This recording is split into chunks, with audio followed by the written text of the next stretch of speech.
जी महाराज जी, मैं अपने आप को जानना चाहता हूँ और सिद्ध पुरुष बनना चाहता हूँ। हाँ, बच्चा बन क्यों नहीं सकते? बैठ जाओ, सिद्धों का संग करो तो सिद्ध पुरुष बन जाओगे।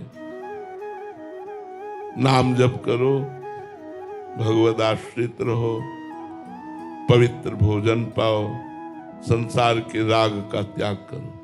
अगर सिद्ध पुरुष बनना है तो विवेकवान बनना होगा, और विवेक होता है साधु संग में। साधु संग का रंग साधु ही बना देता है। नाम जप का अभ्यास करो, जितना सावधानी से ब्रह्मचर्य की रक्षा कर पाओ ब्रह्मचर्य की रक्षा करो, क्योंकि बिना ब्रह्मचर्य के स्मृति परायण या योग धारणा की क्षमता नहीं रहती। ब्रह्मचर्य में वो क्षमता है कि वो योग धारणा चित्तवृत्ति को निरंतर रोककर परमात्मा में लगाने की क्षमता है, ब्रह्मचर्य में है। तो ब्रह्मचर्य धारण करो।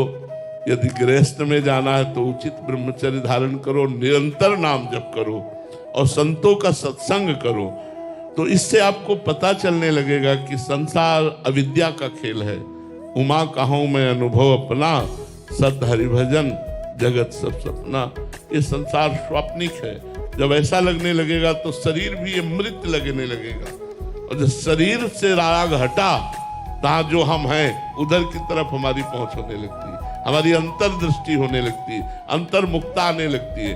तो स्थूल शरीर का राग त्याग, सूक्ष्म शरीर के राग का त्याग, कारण शरीर के राग का त्याग, तब स्वयं जो हम हैं उसका अनुभव हो जाता है।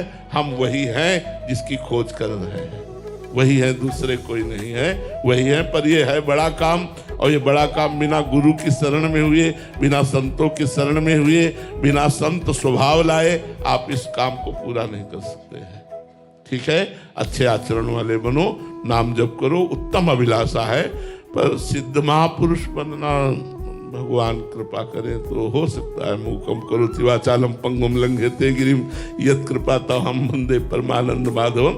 आप कोशिश करो, ऐसी इच्छा आई है तो हम आपकी इच्छा की वंदना करते हैं, आप आगे बढ़ो। ठीक है महाराज जी, सिद्ध महापुरुष का तात्पर्य क्या अपने स्वरूप में स्थापित हो जाना वो है, यहाँ हाँ, शायद इसी की आकांक्षा कर रहा है। मैं अपने को जानना चाहता हूँ, तो जो अपने को जान गया वही सिद्ध हो गया, और जिसके पास सिद्धियां हैं वो भी सिद्ध है।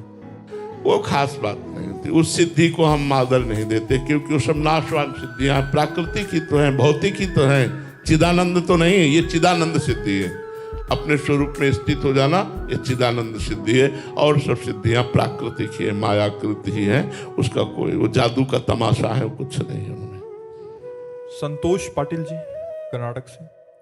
राधे राधे महाराज जी। महाराज जी, कैसे पता करें कि हमारे बुरे कर्म कब समाप्त होंगे या हो गए हैं? भगवान की जब प्राप्ति हो जाए तो जान लो अब खत्म हो गया सब कुछ, नहीं तो बने ही रहते हैं। देखो, बचपन से बाबा जी में भजन कर रहे हैं तो भी किडनी फेल है, रोज डायलिसिस होता है। ये बुरे कर्म का ही फल है। अब विश्वास हो गया है, अब इनके नाश का समय आ चुका है, अब हमारा जन्म नहीं होगा। ये हमें अपना अनुभव है, अब हमारा जन्म नहीं होगा। अब हम लाडली जी के पास जाएंगे। जितने दिन है उतने दिन शरीर से भोग लेते हैं, राधा राधा कहते हैं, फिर अपने श्री जी के पास जाएंगे। तो समस्त कटे कर्म बंधन संसारी, सुख सागर पूरी ततिभारी, विध निषेध श्रृंखला छोड़ावे, निज आलय बनान बसावे।